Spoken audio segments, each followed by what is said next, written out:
toy ny fanao ny isan'ny taona dia ho tanteraina ny alakamisy 17 Jolay izao etsy Antsahamanitra ny hetsika manalazy vita-baka izay iarahana amin'ny mpanakanto olombelo riky izay tohana ny orinasantserasera RTL Madagasikara. Ampianoka tanteraka ireo tanora ao anatin'ny kanto olombelona riky ao anatin'ilay hetsika manalazy vita-baka izay efa miditra amin'ny andihany fa 2020 amin'ity taona ity.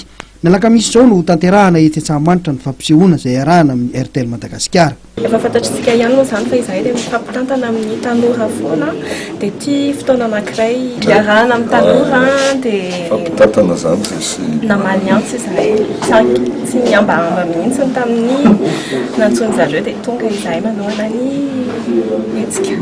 Mivelatra hatrany amin'ny tanora ny tarika olombelo riky araka ny nambarany ary hanome tsara indrindra avy any amin'ny mandritra ity fampisehoana ity. Matoa zany io tonga hatramin'ny andihany fa 2020 dia anisan'izay fotsiny tiako marihana, anisan'ny zavatra miforon'ny malagasy ny manala azy vita-baka ary naharitra 2020 taona fa ny zavatra fantatro izay miforon'ny malagasy teto hatramin'izay mandeha kely ray hôtely dia tsy hita popoka fa io zany anisan'ny zavatra anankiray amina tontolon'ny zavakanto sy ny kolotsaina najoroan'ny malagasy.